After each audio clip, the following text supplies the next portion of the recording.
5 common mistakes in English. That's the topic we'll discuss in today's video. I'm that English tutor and I welcome you to another lesson. Let's read these sentences and identify the mistakes in them.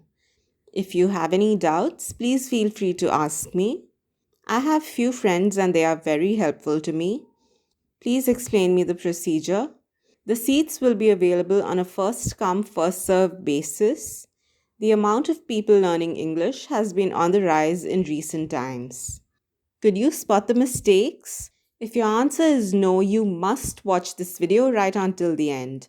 We'll discuss each sentence, identify the error, and learn to correct it. You'll find the link to the first part of this video in the description below. Now let's get started. Here's the first sentence. If you have any doubts, please feel free to ask me. You'll often hear school teachers in India using this sentence. After explaining a particular concept in class, the teacher tends to encourage the students to ask their doubts. Using the word doubts in this manner is incorrect. The correct word to use in this context would be questions. If you have any questions, please feel free to ask me. When you say you have doubts about something, it means that you have a feeling of distrust or suspicion about it. For example, if you say something like, I have my doubts about his ability to read an entire book in a day, it means that you have trouble believing that he can complete reading a book in a day, or you doubt his claim. Here's another example. The police had doubts about the woman's honesty after they noticed discrepancies in her statement. That means the police got suspicious of the woman once they realized that she could be misleading them or that maybe she was not telling them the truth. They started doubting her honesty. As evident from these examples, having doubts about something implies having a feeling of suspicion or distrust about it. When you're seeking an answer to something, you should use the word question. So when you have trouble understanding something taught in class, either partially or completely, what you want to ask your teacher is a question, not a doubt. Let me simplify it further. When you don't understand something, you should say, I have a question. When you understand what's being said, but you have a feeling of distrust or suspicion about it, you should say, I have my doubts about this. Sentence number 2 is, I have few friends and they are very helpful to me. Can you spot the error in this one? It should be, I have a few friends and they are very helpful to me. We've made a very small change. We've only added the article a before few, but this small change makes a world of difference in meaning. I have a few friends and I have few friends convey completely different things. Let's try to understand the difference. When you say I have a few friends, it means that you have some friends or a small number of friends. A few is used to express a neutral or sometimes even a positive sentiment. The above example conveys that you have some friends and they are very helpful to you. When you say I have few friends, it means that you have hardly any friends. Notice that few has a negative connotation and emphasizes the fact that you don't have enough friends. For example, you could say something like, I have few friends, hence I feel very lonely. That means you have hardly any friends, which is why you feel lonely.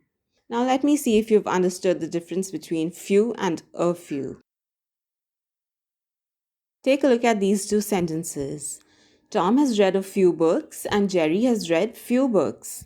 Can you tell me the difference between them? Let me know your answer in the comments below. Make sure to stick around till the end of the video to check whether or not you've answered the question correctly. Sentence number 3 is, please explain me the procedure. Can you spot the mistake here? This sentence should be, please explain the procedure to me. It's very common for Indian speakers of the English language to skip the preposition to. We tend to say things like, explain me the procedure, suggest him a good book, recommend us a good restaurant, etc. All of these sentences are incorrect. We need to use the preposition to with verbs like explain, suggest, and recommend. Hence, we should say, explain the procedure to me, suggest a good book to him, recommend a decent restaurant to us. You will often hear Indian YouTubers say, please subscribe my channel. What they should say instead is, please subscribe to my channel. Do not skip the preposition to. Speaking of prepositions, I've made a detailed video explaining prepositions which is linked in the description below. Do check it out if you're interested. Also, if you've liked the video thus far, please be sure to subscribe to my channel. The fourth sentence is, the seats will be available on a first come, first served basis. Surely there's nothing wrong with this sentence, or is there? Let's take a closer look. First come, first serve? That's wrong. It should be first come, first served. The seats will be available on a first come, first served basis. The expression first come, first served means that people who arrive first will be served first. In other words, people will be provided service in the order of their arrival. Sentence number 5 is, the amount of people learning English has been on the rise in recent times. Can you spot the error in this sentence? It should be the number of people, not the amount of people. The number of people learning English has been on the rise in recent times. Let's understand why. We use number when we refer to countable nouns. Hence, we say the number of people, the number of books, the number of trees, and so on. When referring to uncountable nouns such as air, water, traffic, etc., we use the word amount. Hence, we have the amount of air or the amount of water or the amount of traffic. Okay? We use the word number to quantify the countable noun people.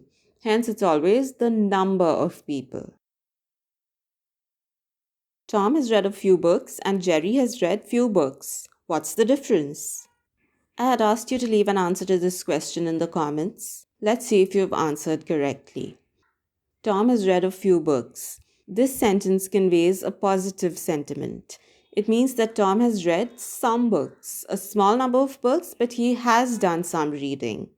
The sentence, Jerry has read few books, on the other hand, has a negative connotation. It means that Jerry has read hardly any books. He has not done enough reading. Perhaps he's been spending too much time playing with his friends. If you've enjoyed today's lesson, please subscribe. Also hit the bell icon to get a notification for my next video.